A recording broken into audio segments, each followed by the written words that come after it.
안녕하세요. 권중원TV의 권중왕입니다. 오늘은 5월 25일 목요일 아침입니다. 목요일 오전 방송을 시작하겠습니다. 시청자 여러분, 아, 돈 다 좋아하죠. 예, 돈 싫어하는 사람은 없을 겁니다. 어, 정신적으로 문제가 있는 사람 아니고는 돈 싫어하는 사람은 없지요. 그렇게 판단이 드는데요. 그래도 너무 돈을 바치는 사람들, 그런 사람들 뭐 금전노라고 얘기도 하죠. 너무 뭐 돈을 바치는 사람들, 자기들이 일할 만큼 일의 대가로 더 받는 거에 대해서야 뭐 누가 할 말 없잖아요. 오늘 여러분들에게 말씀을 드린 그것은요, 다큐 문제입니다라는 그 다큐멘터리 그 영화 있잖아요. 다큐 영화. 거기 그 영화를요, 문재인이 임기 중에 지원금 1억 원을 타갔다는 겁니다. 1억 원을 타갔대요, 임기 중에. 와, 나는 세상에 이럴 수가 있습니까? 문재인 대통령으로 있을 당시도 그 뭐 문재인 아들이 뭐 무슨 전시하는데 무슨 뭐 천재적인 감각으로 했다 뭐 해서 거기서 뭐 지원금을 받고 뭐고 했다고 그렇게 하고요. 그 다음에 뭐 문재인이 지금 그 대통령실에 나왔을 적에 뭐 그 풍산개를 갖다가 관리비를 안 준다고 뭐 250만 원인가 관리비를 주면은 키우고 안 주면 안 키운다 해가지고 그 개를 보냈잖아요. 그래놓고 지금은 또 이제 책방을 만들어서 뭐 재단법인 만들어서 책방을 만들어 가지고 뭐 동네 그 건방이나 뭐 이런 사람들을 지원한다고 해놓고는 지금 영수증 보면 문재인이가 파는 걸로 돼 있다 이게. 그러면 문재인이가 책을 팔아서 돈 번다는 거 아니겠습니까? 예? 뭐 책이 뭐 지난번에 뭐 언제는 보니까 뭐 5천 권이 팔렸다 못 따르는데요. 그뭐 열렬한 극렬 분자들이 하는 거지 같이 우리네 같은 사람들이 거기 갈 일도 없고 가서 책 살 일이 뭐 있겠습니까? 우리나라는 참 나라가 묘해요. 정치를 개떡같이 해도 그 사람을 지지하고 그 사람을 그냥 빨고 있는 사람들. 자, 우리나라는 참 문제예요. 물론 죽은 김일성 일당들, 김정은을 지지하는 세력들도 있으니 말이죠. 이 사람들이 가만히 보면요, 이 뇌 상태가 여러 가지 있는 것 같아요. 근데 다큐 영화를 만드는데 문재인이 임다는데 그걸 만드는데 임기 중에 1억을 지원금을 받았다, 타갔다. 야, 정말 너무하다. 돈을 너무 바치는 거 아니에요? 그리고 뭘 지금 한 게 있다고 자랑스럽게 말이에 그 다큐를 만듭니까?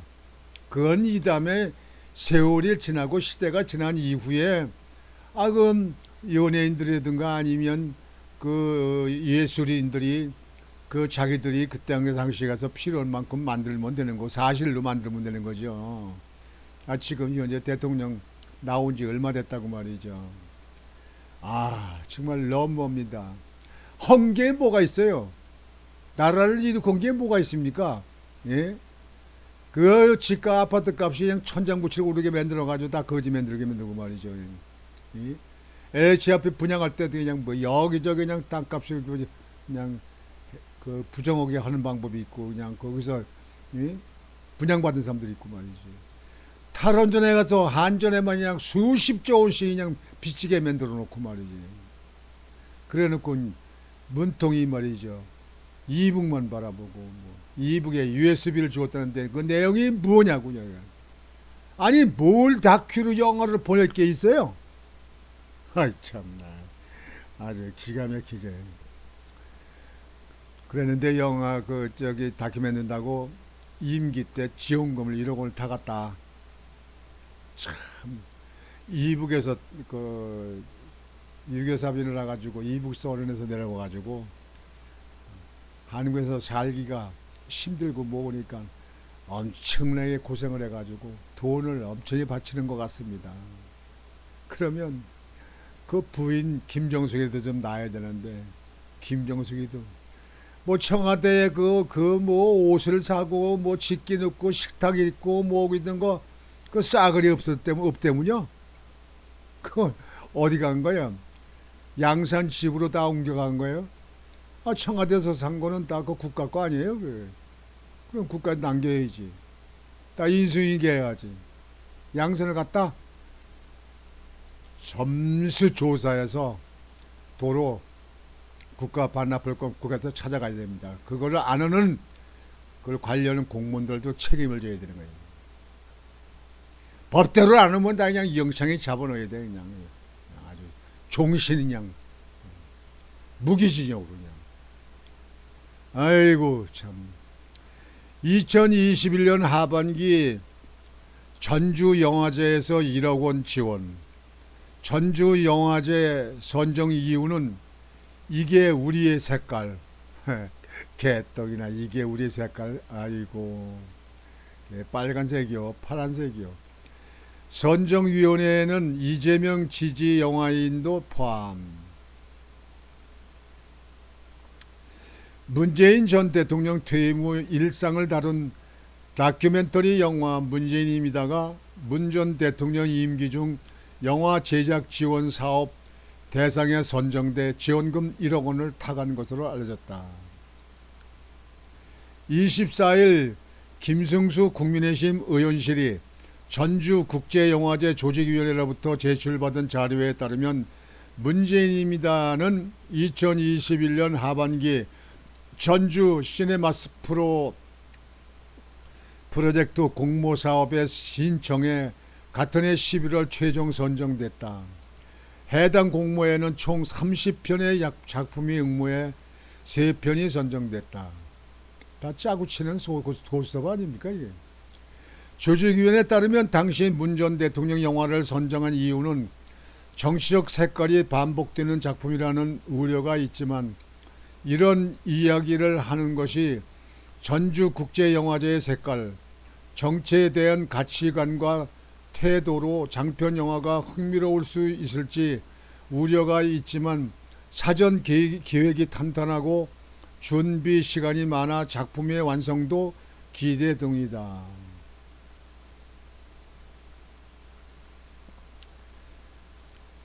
당시 선정위원회의 내부 심사위원으로 6명으로 이 가운데 이동준 집행위원장은 지난해 2월 이재명 더불어민주당 대선 후보에 대한 영화인 253명 지지 선언에 이름을 올리기도 했다. 전부 좌파들이 다 찾아오고 자리를 찾아오고 앉아가지고 짜고 치는구만.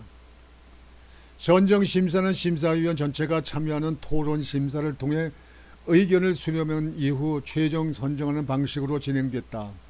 별도의 선정 기준은 없던 것으로 알려졌다. 특히 문재인입니다 제작진이 제출한 제작기획서에는 연출자인 이창재 감독과 문재인 당시 대통령의 인연을 감독의 특장점이라고 표현했다. 특장점으로는 청와대 촬영 시 발생할 수 있는 보안 등 잡음 미연 방지, 2013년 문재인 당대표 시절 이 감독의 영화를 관람하고 트위터에 글을 남긴 인연, 부마 항쟁 40주년 기념식 총감독으로 행사에 참석한 대통령님과 인사한 인연 등이 나열됐다. 기획 의도에는 문 대통령의 헌화 등 정치적 해석이 가능한 표현도 썼다. 전주국제영화제에는 문화체육관광부, 전라북도, 전주시, 영화진흥위원회 등이 후원하는 행사다.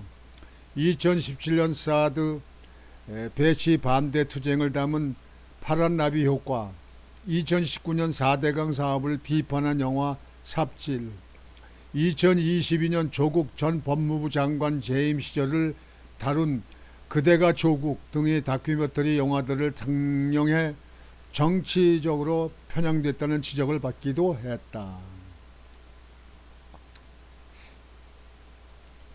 자기 끼리끼리 헤쳐먹는구만.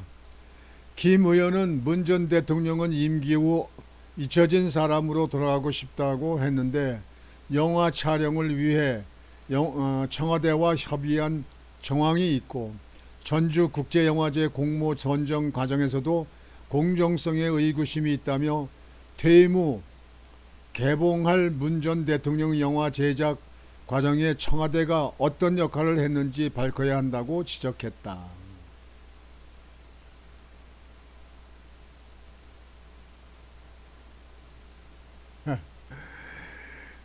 그 다큐 문재인입니다. 그 영화를 그 상영하는 극장에 가서요.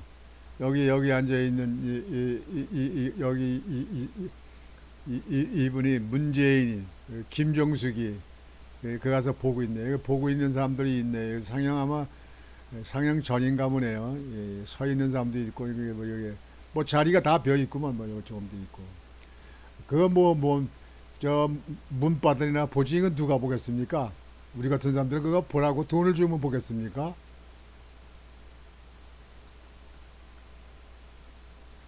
하하 문재인이 봅니다. 문재인이 나를 갖다가 엉망진창으로 만들어 놓고 이북만 바라보고 중국만 바라보다가 말이지 대통령 끝내고 나와가지고 문재인이 잘못이 있다고 보고 조사하고 말 많고 하는 거 언제 이거 끝나는 거예요? 언제 이게 잘못이 있으면 빨리빨리 재판을 해가지고 얼른 처벌을 해야지. 이 법무부도 검찰도 말이죠. 도대체가 뭐 눈치 보고 있는 거야? 뭐 하는 거야 이게? 아이고. 아니 세상에 뭐 잘한 거 있다고 무슨 다큐 영화를 만들고 말이야 1억 원을 받아가고 뭐 1억 원을 들여고 참 대한민국 정치는요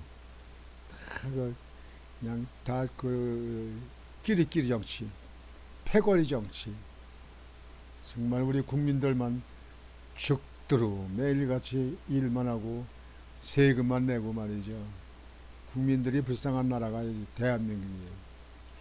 윤석열 대통령이 이런 거 바로잡아야 되는데 언제 다 바로잡을지 모르겠습니다.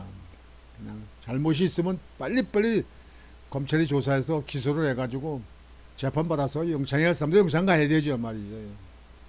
그렇지 않으면 이 나라가 올바로 쓰겠습니까 이거. 아이고 답답해. 하여튼 오늘 아침 방송은 이걸로 마치겠습니다. 여러분들 오늘도 희망찬 하루가 되시기를 바라겠습니다. 권중광TV의 권중광이었습니다. 여러분 안녕히 계십시오.